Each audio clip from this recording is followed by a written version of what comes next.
வபரகாத்துஹு. பிஸ்மில்லாஹிர் ரஹ்மானிர் ரஹீம். இன்றைய ஹதீஸ், பிறர் வீட்டினுள் செல்ல அனுமதி பெறுதல்.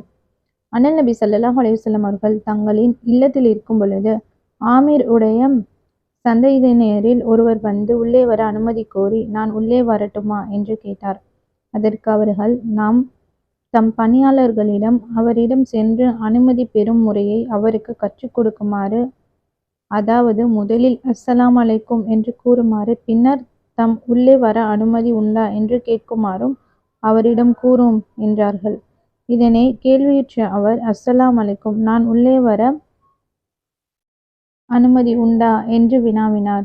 அது கேட்ட அண்ணல் நபி ஸல்லல்லாஹு அலைஹி வஸல்லம் அவர்கள் அவருக்கு அனுமதி வழங்கினார். பின்னர் அவர் உள்ளே வந்தார்.